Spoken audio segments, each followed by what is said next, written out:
The ocean breeze hit my face like a slap that morning, sharp, unexpected, and awakening. I had gone to the beach to clear my mind, not to stumble upon the woman who had single-handedly turned my life upside down. My boss, Clara Reynolds. She was the kind of woman who made people forget their words when she entered a room, elegant, poised, and distant.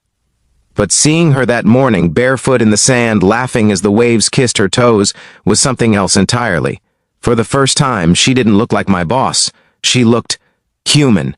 And maybe that's why my eyes lingered too long in the wrong place. Before I could even look away, her eyes caught mine, sharp as glass, full of disbelief, and something else I couldn't quite name. The world froze. The sound of the crashing waves, the chatter of tourists, the distant music, all faded into the background. All I could hear was the thundering of my heart. If you believe in kindness, redemption, and second chances, please take a second to like this video, share it with someone who needs, and subscribe to our channel for more stories that touch the heart. Because this one changed everything for me. Just a week before that morning, I was hanging by a thread, emotionally and professionally. I was an assistant at a marketing firm, invisible in a sea of polished executives. My pay barely covered my rent. My life was on autopilot, and every day felt like a loop of exhaustion. My mother had fallen sick, and I had missed an important client meeting to rush her to the hospital. Clara had found out, and though she didn't fire me, the disappointment in her eyes was enough to crush my spirit. She was known for her perfection, the kind that didn't tolerate excuses. I had idolized her since my first day. Her confidence, her grace, the way she could silence a room without raising her voice. I wanted to be like her one day. But instead, I had become the employee she could barely look at without shaking her head. So when I saw her at the beach, of all places, I panicked. It wasn't just the embarrassment of running into her outside work. It was how I saw her. She wasn't in her usual power suit or heels. She was wearing a light blue sundress, her hair loose, her laughter unguarded. For a moment, I forgot who she was, and in that fleeting second of weakness my eyes drifted, not out of disrespect, but because I had never seen her like that before. Real, free, alive. But she caught me, and that moment would haunt me for days. I tried to leave before she said anything, but her voice stopped me, soft but steady. "Ethan?" I froze. My feet sank into the sand as I turned around, feeling like a criminal. She was standing just a few steps away, sunglasses in her hand, the sun reflecting off the water behind her like a halo. I wanted to explain, to apologize, but the words just tangled in my throat. Instead of scolding me, though, she smiled, faintly, almost playfully. "Didn't expect to see you here," she said, her tone lighter than I'd ever heard. "You're out of your office habitat."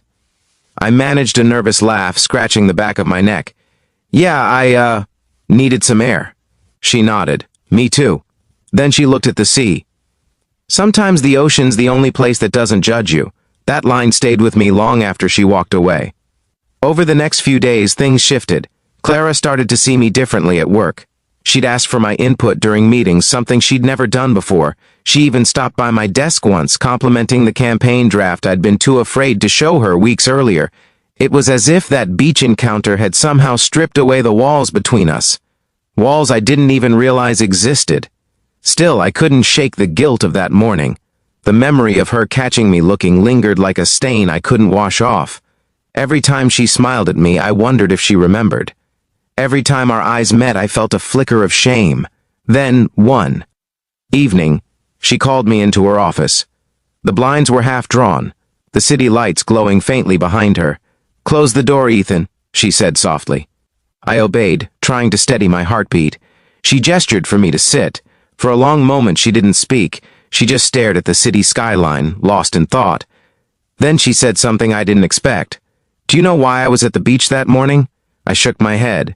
She exhaled slowly. "It was the anniversary of my husband's passing." The words hit me like a wave. She never talked about her personal life.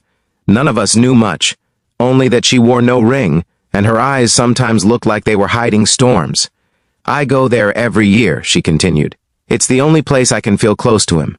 That day, I didn't want anyone to see me, especially not someone from work. But when I saw you, you didn't look away in judgment. You just looked human. And for once, I didn't feel so alone." My throat tightened. I had no words. She turned to me with a faint smile. You thought I caught you looking in the wrong place, didn't you? I felt heat rush to my face. She chuckled softly. You were just seeing a part of me I rarely let anyone see, and maybe that's what I needed. That conversation changed everything between us. Not romantically, but in a way that felt deeper, like two broken people recognizing each other's cracks. She started trusting me with bigger projects, asking for my ideas, and even laughing at my awkward jokes. For the first time in years, I felt like I was enough. But then life tested me again. My mother's condition worsened, and the hospital bills became impossible.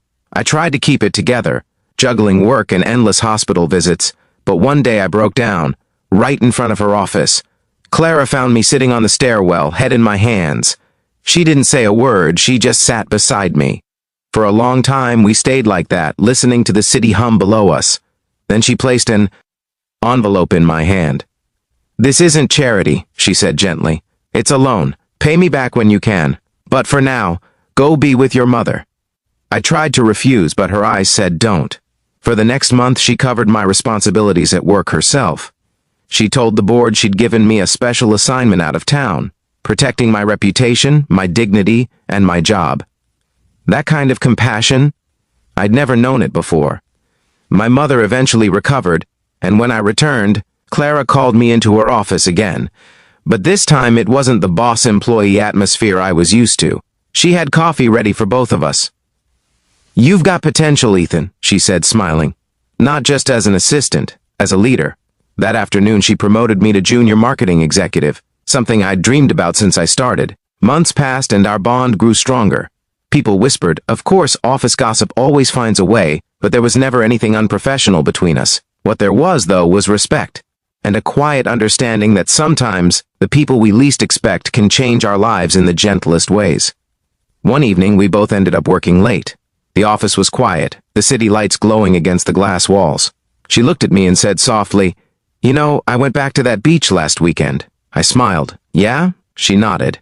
It felt different this time. Lighter. I guess I don't feel as alone anymore. I didn't say anything. I just smiled, understanding exactly what she meant. Life has a strange way of weaving connections between souls that were never meant to meet. A strict boss and a struggling employee, both fighting their private battles. But maybe we're all just walking stories, waiting for the right person to read a few pages and understand. I'll never forget that morning at the beach. Not because I looked in the wrong place, but because that mistake led me to the right person at the right time. She taught me that strength doesn't always come from perfection. Sometimes it comes from breaking, healing, and trying again. And if you've ever been caught in a moment you wish you could erase, remember, maybe it wasn't a mistake. Maybe it was life's way of redirecting your story towards something better. If this story touched your heart, please like this video, share it with someone who needs hope today, and subscribe for more stories that remind us of the beauty in being human. Before you go, comment below. Have you ever met someone who changed your life in an unexpected way? I'd love to read your stories.